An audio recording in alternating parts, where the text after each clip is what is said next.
Yeah, so it focuses on the relationship between developed and the developing nations. We are the developing nations, not developed. The Western countries are the ones which are developed countries. So they argue that global systemic economic system is structured in a way that perpetuates dependency of poor countries on wealthier countries. The way the global system is set up, it makes developing countries to depend on wealthier countries. You can tell, like right now, how much we depend on Western countries, developed countries, for funding. We need them to fund our projects that we have. So they argue that the current state of underdevelopment in many countries is a result of historical exploitation by colonial powers. They believe that the developing nations, they are underdeveloped because of the colonial powers, the historical exploitation of the colonial powers. I mean by colonial powers. You know, when we were colonized, we were just depending on the Western people. They were like having more power. When did we gain independence from colonization? It's 1964? It's 1960 something. 1964? That's when we gained independence. So this exploitation continued after exploitation through unequal trade relationships, foreign investments, and economic practices that benefit the developed countries at the expense of developing countries. Exploitation, even after gaining independence, after colonial powers were overcome by the most African countries, but we are still being exploited.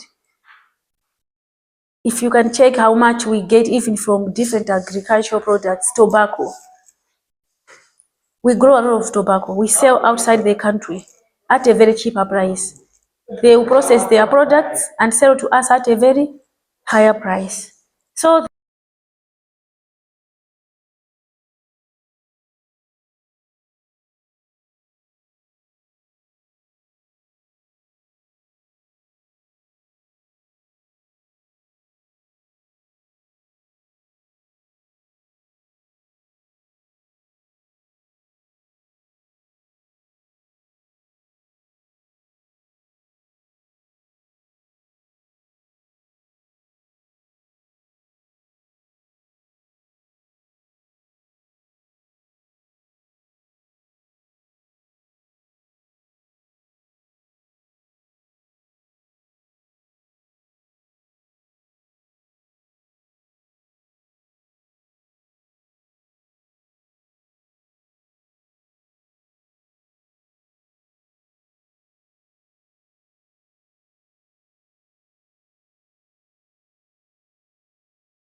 they will make more money unlike us. So at the end, we won't have enough to support our own countries. As a result, we continue to depend on them, So unless something happens, unless maybe we develop or come up with our own industries, we start processing our own raw materials into valuable products, I think we can develop. But otherwise, this system makes us to continue depend on the developed countries, which is called the core countries.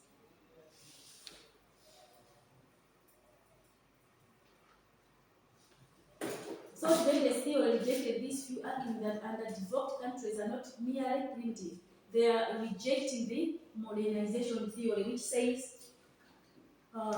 developing countries are primitive and are also traditional countries.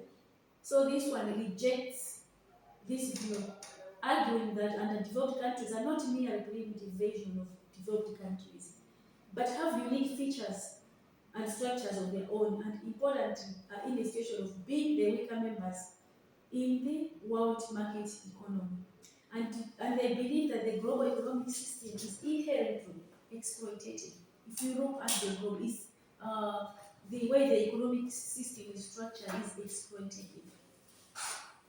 Even if when you work for most developed countries, what you get may not be enough for us to sustain ourselves. As a result, we continue to. So they try to make sure we continue depending on them. Because if you know most of the naturals or most of the resources comes from Africa, most of the things that are processed, they come from the raw materials comes from developing countries. We have countries like you remember Zimbabwe, they had good mines, whatever. Have they developed? Why? Because after extraction of those materials, they were sent abroad somewhere to develop countries, they processed it, and the benefits that those countries got were very little. But those developed countries, like they sell at a very high price. I remember reading some news, I think is it last month, about tea production. I think the story was like, we sell our tea, I've forgotten which country, at a very cheap price. But for them, they process the raw, we sell them like the raw tea, they process it and they sell to another country at a very higher price, very higher price. I think if you can check, I'm sure maybe you can get those figures. So that's how exploitative the world is, not especially developed countries on earth. They'll come buy at a very cheaper price, process it, and sell to other countries, even to ourselves, at a very higher price. We will produce cotton, sell to other countries, developed countries, they sell back to us, probably at a very higher price. So we end up depending on them. So it's like we are in a dependent cycle whereby we continue depending on them. We cannot grow our economy to start depending on ourselves.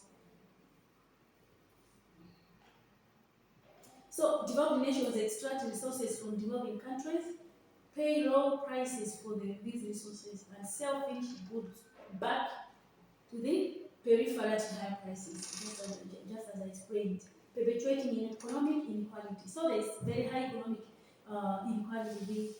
The economic gap between developed or between the core and the peripheral is very big, is very huge.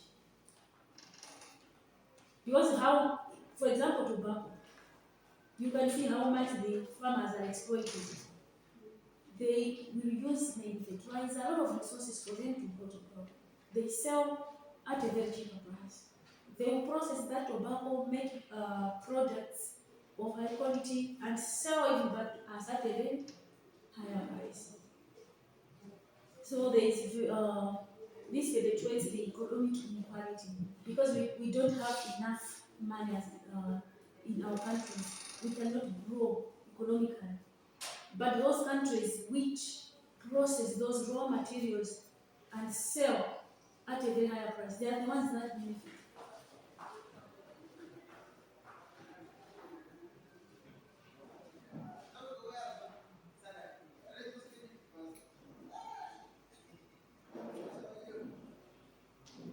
So the economies of dependent countries are often distorted to serve the needs of the poor countries rather than their own development. The economies of dependent countries, the developing countries, are often distorted to serve the needs of the developed countries. So instead of developing ourselves, like developing countries, we are busy developing developed countries. So it's like we are supporting the growth of the economy of developed countries. We cannot grow. If you remember, is it Kairekera, whereby they, for example, they have been sending samples to process and there have been arguments. All those samples, are they really testing the quality of those minerals or they get the minerals and they process it? It's possible. I'm sure you've heard such stories. They have been sending samples. But how much have we benefited from it? That's the question. So it's like the core creating this scenario so that we continue depending on them. But sadly, these materials comes from developing countries like Africa. If you can check, almost most of the countries is either minerals, oil. Where do they come from? They come from Africa. Like the issue of Sudan, I think they have bigodiality, Yamafude. Yeah, you find, and sometimes you find in those countries with minerals, so some people say they share the wars deliberately so that as you are busy with fighting each other, they will be taking away like the resources. So the premises of dependency theory are that poor nations provide natural resources, cheap labor, a destination for absolute technology, and markets for developed nations without which later could not have the standard of living they enjoy. And where the nations actively perpetuate a state of dependency by various means. You see, they actively perpetuate a state of dependence. They want us to depend on them. Because if we develop, we stop developing on them, where would they get these natural resources? Because the natural resources comes from the poor countries. They get cheap labor. So they do this deliberately because they know the moment we get developed, our countries develop, they will suffer because they will not have enough resources. Where will they get cheap labor?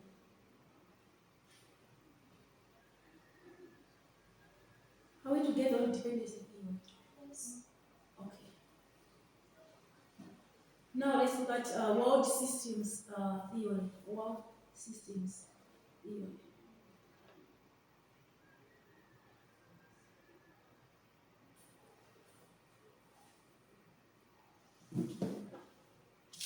So world systems theory argues that international trade specialization and transfer of resources from less developed countries to developed countries prevents development in less developed countries by making them rely on core countries and by encouraging peripheralization.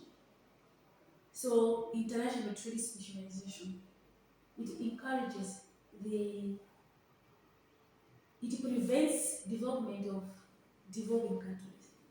Specialization. Can you manage to specialize as African countries or Malawi? So this one, it makes developing countries to continue relying on developed countries.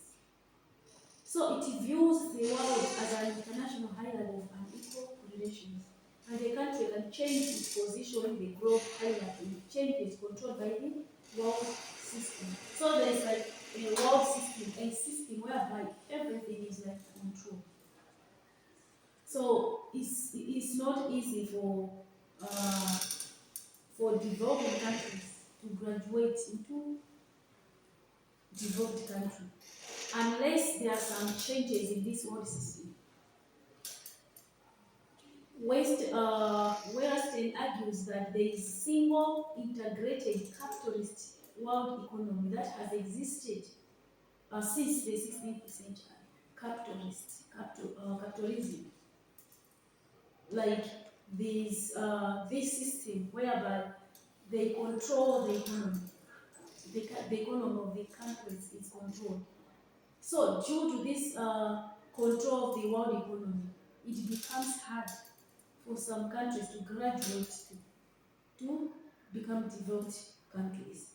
So to graduate from less developed country to more developed countries is not easy due to the capitalist nature of the world.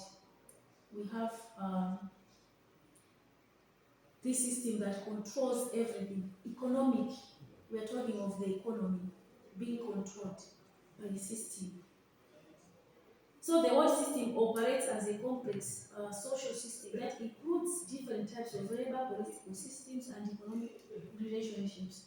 And this theory of development deals with different forms of capitalism. capitalism, like if it's a capitalist state, maybe I'll give an example of if we talk of capitalism within Malawi, we may have maybe single companies controlling everything. Like, let me give an example.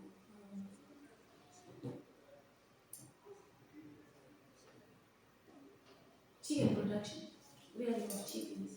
We have these bigger companies which control the production of, rearing of chickens. So even if you try to maneuver within the economic system, it's not easy for you to break through. And this is my companies rules. So it's like capitalist companies, capitalism. So they control the economy. So even worldwide, we have countries controlling the whole economy. So which makes it difficult for other countries to develop. The world system is characterized by international division of labor. Core countries focus on high profit, capital-intensive production, while peripheral countries provide low-cost labor and raw materials. And semi-peripheral countries often have a mix of these activities. So, Reyes identified the origin of the world systems theory as capitalism. So, the origin of this system is capitalism, whereby you have some countries controlling the economy. So from this date onward, third world countries tried to raise their levels of lifestyle and develop their overall situation. Such development started when international trade interactions played an important and influential role compared with national government roles and activities, which became less significant. This started due to international trade interactions. Uh, Due to this kind of globalization, whereby there is market liberalization, you can interact with different parts of the world in your business. So we are still controlled as less developed countries, even in business. So such international economic interactions caused medical researchers to conclude that new practices in the economy of the world is capitalistic theory. In capitalistic theory are very difficult to define, considering the limitations of the dependency theory. So this one, the focus is more on capitalism, controlling the economy. So which hinders other, more especially the less developed countries to develop.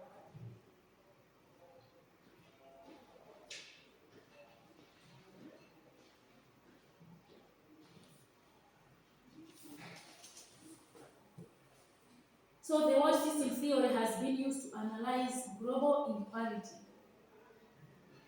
the rise and fall of empires and the impact of globalization and the historical development of capitalism. Do you understand the term capitalism? Okay. So it remains influential in fields like sociology, political science, and international relations, offering a lens through which to understand the complexities of global development. Can you pause it? Pause it. Simple pause it.